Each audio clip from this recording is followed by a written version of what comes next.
who joined us. We also got Kunal back with us in the studios. Dilip, if I can come to you first, power is buzzing today. Would you buy it at these levels, or do you think that real reform is needed? Sorry, you're talking about the particular stock? Power I sector. missed out your... Power sectors, power sector shares. Well, I think the power sector stocks probably will, if not for anything, at least on the expectation and the optimism that some reform possibly taken forward based on this coal block auction or, some kind of clearance on the environmental front, I think that will continue to drive the stock prices up. But really speaking, I think unless and until we see some very concrete changes, it's very difficult to take a call. But one thing is sure, until that optimism certainly will remain on some of these stocks for some more time to come. Dilip, metals have been, in favor today, led by JSPL, mostly on the back of that news that we saw of them winning Gare Pharma at some fabulous price. But, does this sort of bring back your conviction into metals? Because it hasn't been a space that's seen much buying in the recent past. Sure. I think as far as the metal pack is concerned, there may be some clarity on the raw material front for some of these companies. But by and large, the prospect on the end usage of this metal itself still remains very clouded. And I think especially when China is not doing all that great, the vulnerability of that for the Indian manufacturers remains pretty much strong, in the sense that, you can always feel that some of these Chinese goods can be dumped into the Indian markets or anywhere else, or even imports from the erstwhile the Russian bloc. So I think that taking that fear into account and taking the overall growth scenario of the world, I don't think metal pack is something which really excites me at this point of time. I think at best it's a momentum play. How about financials? The Bank Nifty been having a bad let's say a few weeks almost. But would you get back into financials? Very much. I think the entire financial pack looks pretty good and interesting. Once again, more stemming from the optimism that is expected, possibly some clarification in the budget on the way the infrastructure is going to be treated. Plus, I think definitely we are also talking about a rate cut, which is very much there in the offing. So I think the interest rate sensitive banks probably figure on the top of the list. So I think whether it's private sector banks or whether it's public sector banks, which is really haunted very badly by the NPAs, I think the financial sector really is the one which probably will still lead the overall drive in the index. All right, we've got 20 seconds to go before markets end. So quickly wrap up for you how we fared. We saw a remarkable recovery in the late part of trade, due to which the Nifty will now close, well, almost at 8,900, thereabouts.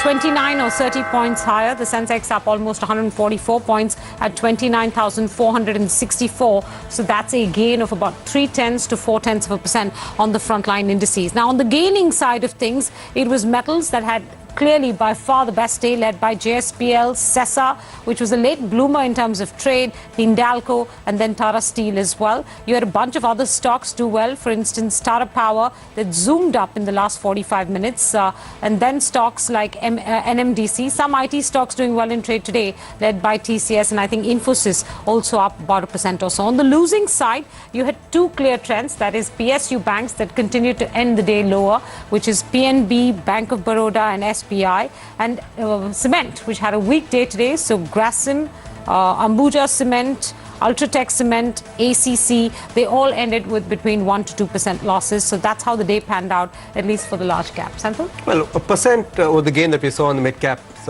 in the last 1 hour, Menaka. And in the last half hour, we saw Jayaprakash Power go up very nicely, because we saw Hindustan Copper having a good day.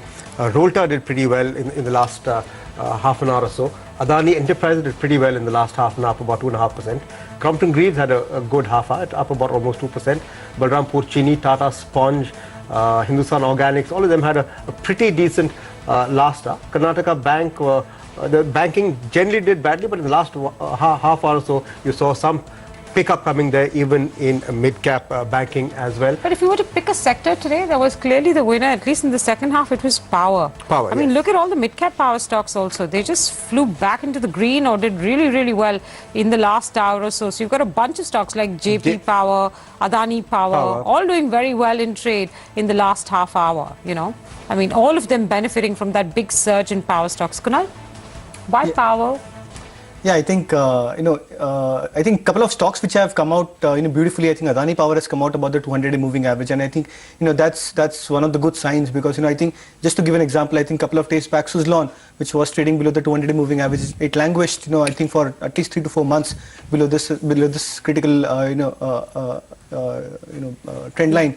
But I think the fact that it's come up about the 200-day moving average, I think now it could probably eye a lot of interest from the longer-term investors as well. Suzlon, though, has had a bad day today, down 6% or so, 6.5%. No, but I think it came out... no, I know, I get the point that you're making. I was just pointing out to viewers that, in fact, though, Suzlon, I think, sort of gave up the big run-up that it's been having for the last couple of days on the back of that Dilip Bhat investment news.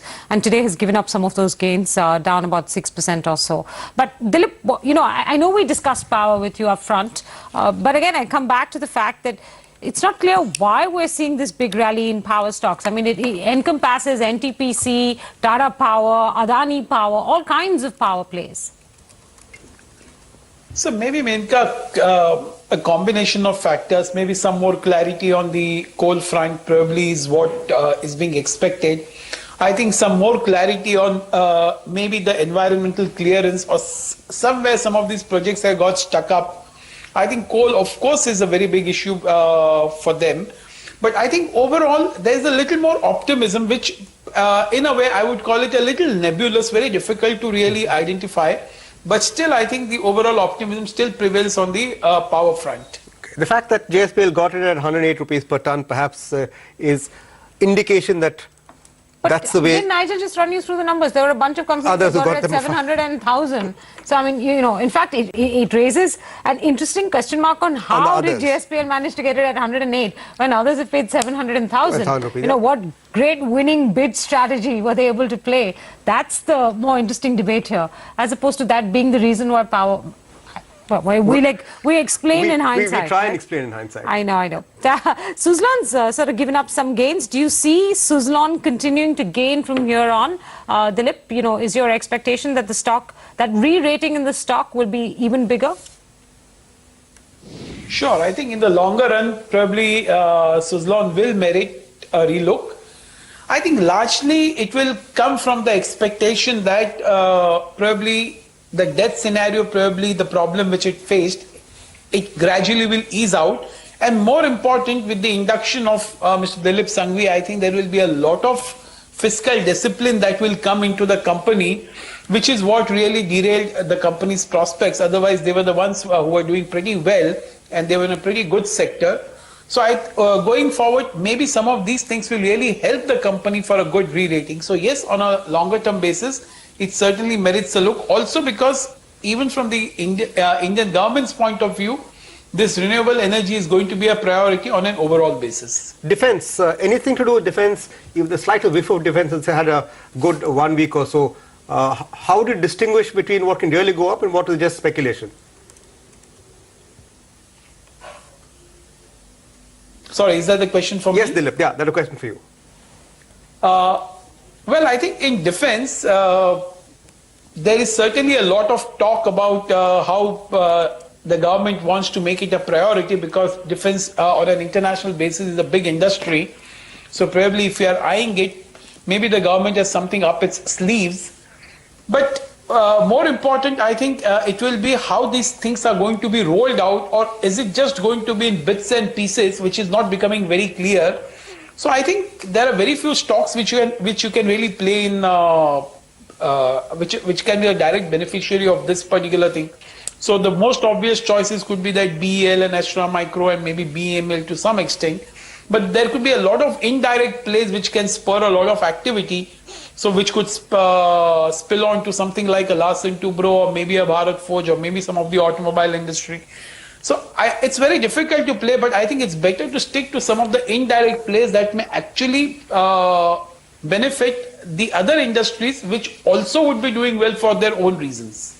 Kunal, some stock-specific calls, or at least sort of how you assess the opportunity. Some of the stocks that have done very well this year, JSPL is one, and what you make of it given today's big run-up. But HCL Tech, HDFC, are these stocks that continue to have momentum on the upside? Absolutely. I think HDFC, HCL Tech, Wipro to a large extent, which has improved significantly. At least the charts have improved significantly start of 2015. I think these are showing some very good signs, very promising signs, because a lot of investors, or larger investors rather, they were probably I would not say stuck in these stocks, but they were waiting for some sort of a momentum building up into these counters. So I think it's a good sign that trend is established once again. Stocks are once again hitting their 52 weeks high or lifetime high, as the case may be, and I think it's a good sign for JSPL. Menka, I think today's move, I think if you see a follow through happening for at least a couple of days, which is possible, because the fact that it closed almost at the high point of the day, volumes are exuberant, the open interest built up has been significant. So I think the follow through is more important for such stocks, because if you see stocks like if you compare stocks like Suzlon, from 17, 18 odd levels, the follow through was very good. The stock rallied 40-50%, and using a couple of days of correction.